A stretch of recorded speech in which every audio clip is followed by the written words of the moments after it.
commis pembeni ya kufa. Il se trouve pour lui un ange intercesseur. Ce soir, je suis venu me présenter devant vous comme un ange intercesseur. Aujourd'hui. Miracle de domaine na yo. Utato sosola kobange silaye. Koboti sabi komba domaine na yo Yesu.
Il fait chaque chose bonne en son temps.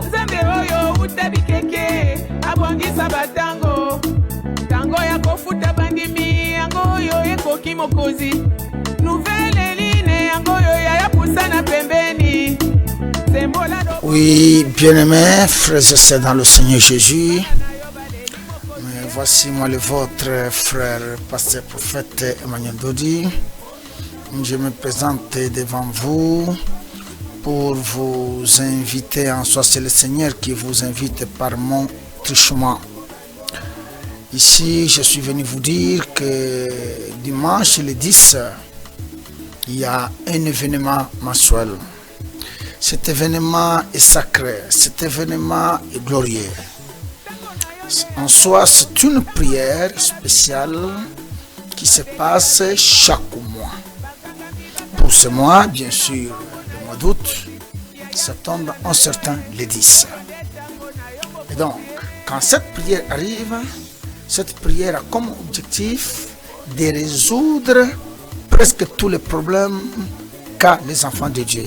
Voyez-vous, il est évident que sous le soleil et sur la tête des hommes, nous sommes tous portés de problèmes, habités à des difficultés, à des problèmes différents, ça et là.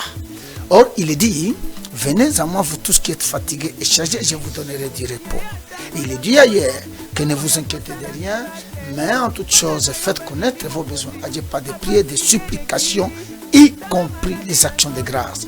Raison pour laquelle le Seigneur vous invite. Tu as eu tout le temps de se lamenter, de parler de tes problèmes avec tes amis, tes frères. C'est bien bon. Est-ce que c'est pour autant que tes problèmes ont trouvé solution? Absolument pas.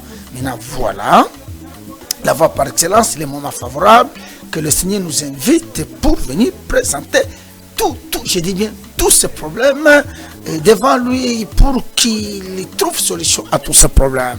Est-ce que c'est bien compris? N'est-ce pas? Il est dit que dans leur détresse, ils crièrent à l'Éternel, l'Éternel les délivra, il les envoya et la parole les guérit. Voyez-vous? Ne vous inquiétez de rien, je venais de le dire. Venez à moi, vous tous qui êtes fatigués, chargés, je vous donnerai du repos. Cette semaine, c'est une semaine particulière, propre à des problèmes. Une semaine mise à part pour que tes problèmes, que mes problèmes, que les problèmes de l'autre et de l'autre trouvent solution. Est-ce que c'est bien compris? Oui, c'est une fois le mois, c'est cette semaine. Voyez-vous, nous commençons déjà, la semaine commence à partir du lundi jusqu'au dimanche. Mais surtout, j'insiste, les 2 jours sont déterminants le samedi et le dimanche. Et notez bien, la spécialité est que ce dimanche, le culte c'est de 15h, j'insiste, à 19h. Parce que c'est un culte spécial. Le mois a au moins 4 dimanches, n'est-ce pas? Les 3, le culte est matinal. Sauf ce dimanche, c'est vraiment un dimanche spécial. En ce moment-là, nous quittons l'ordinaire vers l'extraordinaire. Quand l'extra arrive, l'ordinaire doit disparaître au profit de ce qui est extra. Raison pour laquelle, au lieu de prier le matin, nous allons prier de 15h à 19h.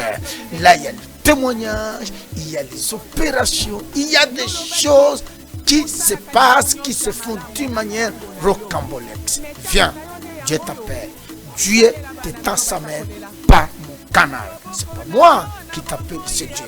Comme Dieu travaille avec les hommes, Dieu ne descendra pas pour qu'il vienne dans ta maison, te laisse une invitation, te dire venez. Non, Dieu travaille toujours avec les hommes. Que vous êtes, que nous sommes, que Jésus, que tu es. Voyez-vous? Voilà.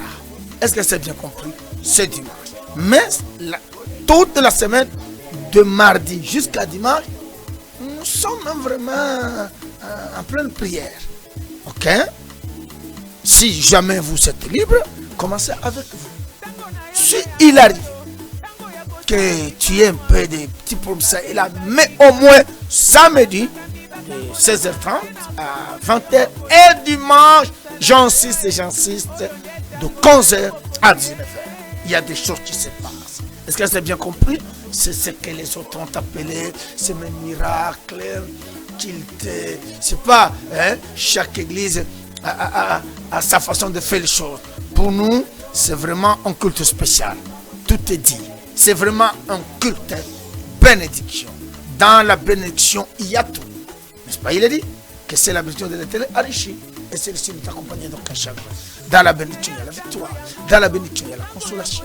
Dans la bénédiction, il y a la finance ou les finances au pluriel. Dans la bénédiction, il y a la maternité, il y a le mariage, il y a la paix, il y a la stabilité, il y a le mariage, la maternité, je l'ai déjà dit, il y a tout. Donc, bref, c'est vraiment un culte de bénédiction. Une fois le mois. Venez mon frère, mais c'est parfois, tu nous as entendu ça et là, tu as entendu les gens parler de nous, mais venez. Si tu es présent, tu habites la ville, province Kinshasa, venez nous découvrir.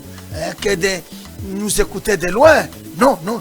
Venez et tu vivras la bonté du Seigneur. Que Dieu vous bénisse. L'adresse, oui, nous sommes à l'unité. Si avenue de la Révolution, numéro 817, quartier résidentiel. Autrefois aussi, on a appelé quartier place commerciale, hein, référence, place commerciale, quartier résidentiel, place commerciale, hein, avenue de la Révolution, Conchigemerie, tu trouveras une grande église là-bas, un grand hangar, nous sommes là, et venez et vous serez bien reçus, et le Seigneur vous fera du bien. C'est bien compris? Que Dieu vous bénisse, tôt vous le ferez, mieux ça vaudra. Ok? Que le Seigneur vous bénisse et qu'il vous protège. Amen.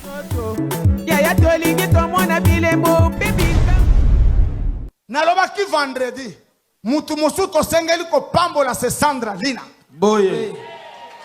Vous devez l'accepter. Vous devez l'accepter. Tenez, pasteur bienvenue na poto. Attenez un message, naza en direct. Alors même makambolo baki vendredi ya solo. Bien aimé, lobiko ya Sandra Lina. Nalobaki vendredi azalaki te. Sandra Lina azola tabi ekole kabatebele yawo. Soki bo wangani yango bo mitema mabe bokoko takalola te. Même si atikali na 20% ya makambo na ye mkonda ko yebisa biso ke tikali 10 soki 5. Voilà. Oui, Thomas, c'est très important comme. C'est très important. Pourquoi? Parce que les musiciens congolais, les musiciens congolais, tous les danseuses, pour na bango ya liboso, il faut voyager. Très bien. Yami balé, ceux qui ont voyagé, retourne à yo. bazo zela yo na forme ya mibale ka libende. donc yango nde fo ya o présenter siko Sandra lina ye pa ya Nzambe Nzambe alongoli ye na bavi wana alatisi ye kitoko akomi kola o bokatinga mikobe bwana akomi kolata bien ok complexe à voyage koute longo à Dubaï akei avandi atamboli kola biloko ndenge na ndenge siko eloko etikali papa azana mo eloko moko atamwa vanguard moko atamwa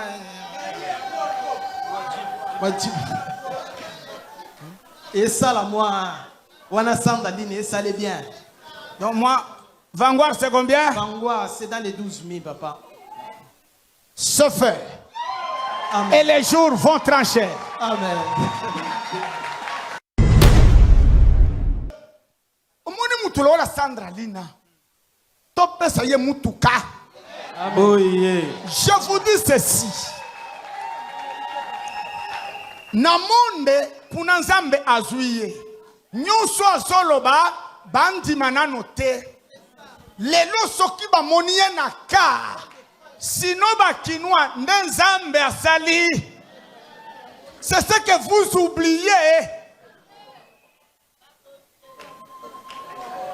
Yasa. Basoloba. Osomo. Parce que bango Nzambe bamoni nano lobi kote que Sandra si abiki. Balingi bamona matériel. Voilà. Toko pesa mutu kate. To pesa ye. A continuer ko évangéliser ba pa ya ba bongola motema. Greta lobaki tozana mulongo. Mutu na tourna ye. Voilà. Soki to pamboli mwana mwasi oyo. Bien aimé Zamba akosepela pe na batu bakosepela. Boye. C'est très important ce que je vous dis. Monde oya uta eza yango wana. Bamuna kena mwaka abeta émission. Vraiment. Et pour ça la bien. Bien ma casse. Zoka bafinga ki mama oyo ekena vina yo. Yo zo ata $1000 te. Bafinga ye. Mama makamba lobaki tolanda image. Est-ce que vous voyez que maman a son terrain? Oh. Choisissez les tout. Bien aimé Nzamba futaka. Balancez image. Pius. Image. Tu penses que déjà mon tu penses qu'il n'a pas aimé. Bangone moto. Et puis voilà. OK. Libération. Tozana oui. Image on peut se passer ici dehors. OK, petit yango parce que on parle au film au film film bien nous bon battement la salle banda zela encore nami zopenga mama ah il va me filmer c'est important. Mukambina ye yo chose fanda kuna. Le chef d'ailleurs département. Après le chef tout à fait.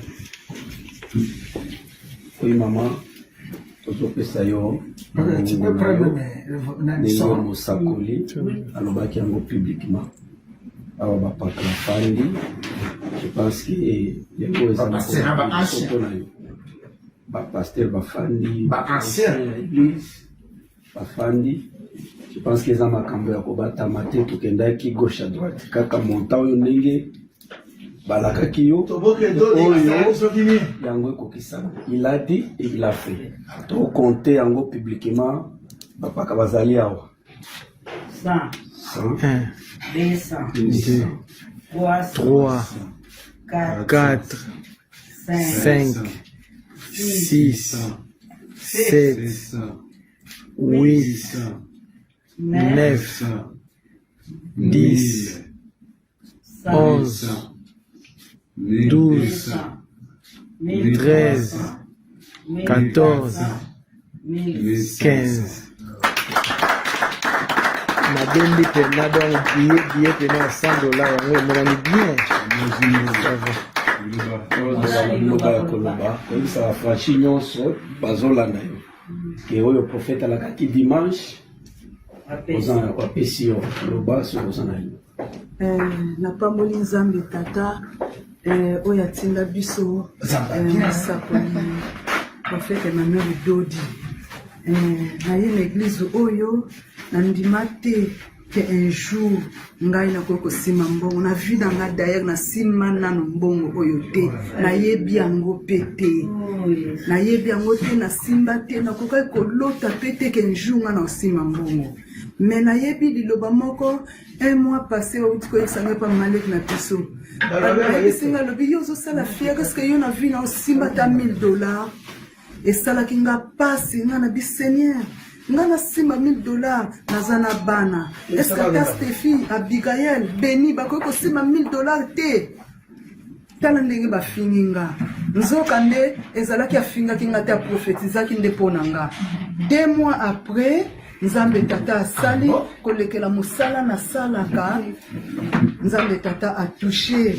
prophète Emmanuel Dodi pour na apambola ngai na évangélisation na liokamaka na évangélisation bakangaki tina mwana makole koma kosala nga pasi na tika na koteka me nazotambola na pasi wana na évangéliser bato kofinga ba misusu bazosepela na nga mais lelo mosala évangélisation efuti ngai bandeko botala nde mosala évangélisation efuti ngai napamboli nzambe tata po atindela biso moto ya modele oyo na mokili tomona nanu te prophète Emmanuel Dodi tala mosala asali lelo onga na komi na mbongo ona vi na nga na simba te ata ide te famille kokabela nga famille ya wapi famille mikolo ya lelo na famille ya kindoka mitema beto yebani epesi nga mbongo libota na nga bomona famille ya solo ebongisi mpe vi na ngai soki lelo bana na nga bazosepela mwana nga na Lubumbashi azondima te na bitala mosala ya nzambe tata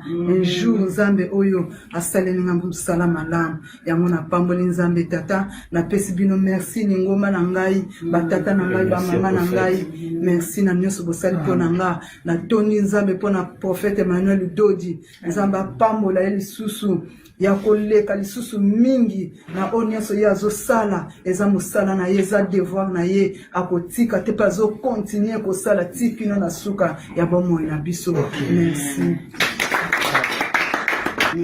naloba boye ndenge mosakoli apesaka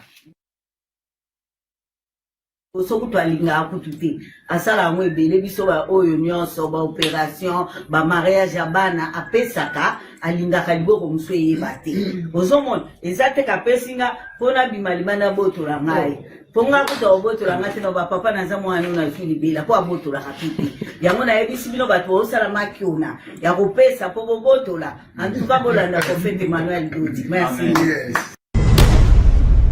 découvrir ce message bato de livrer on a bachana ba être que Dieu vous protège on a fini merci beaucoup papa merci maman merci boke no zoba moto na bino boke ya biso esili ba moto eza bino bino ndo bosoma kiyango boyebi yango déjà allez ya biso esili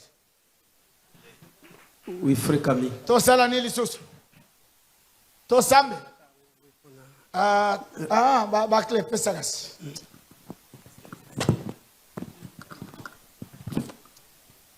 ça va ekoki do papa lobaki nasina lo boke merci beaucoup que Dieu vous protège merci papa merci to meteli nzambe tata voilà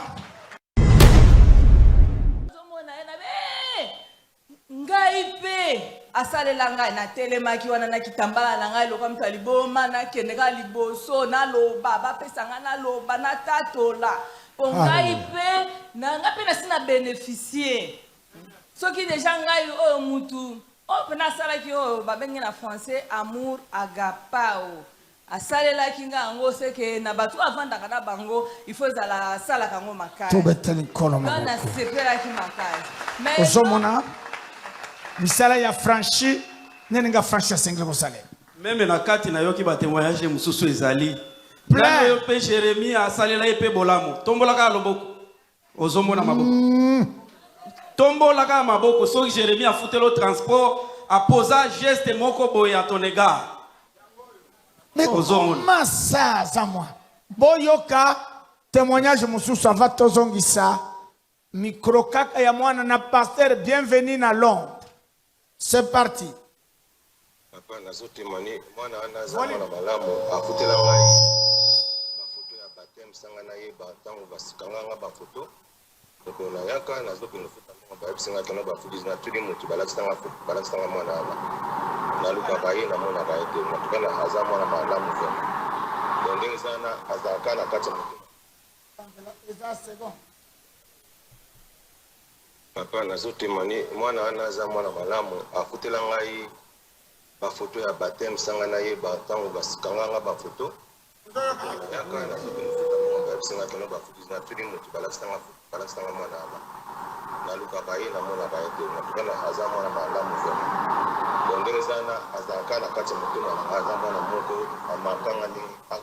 Bref, Boyoki, pasteur Nabiso ya Londres. Aye awa. Akangisi ba photo, Zoka frère Jérémie Alandi, pasteur Zalakimia Nako supporter nyonso. Naba amarka pasteur bienvenue. Alu kaye asalele bolam. Yok. Berger, namoni otelemisi loboko. Mwana yoza mukami, mwana salani. Mama mati telema kakawa. Bomona misala ya mtu. Ebandiko ganga. Bomona mwana. Yo tata mobimba. Yo mama mobimba. Yo kakwako sam. Viens. Mwana wa salani.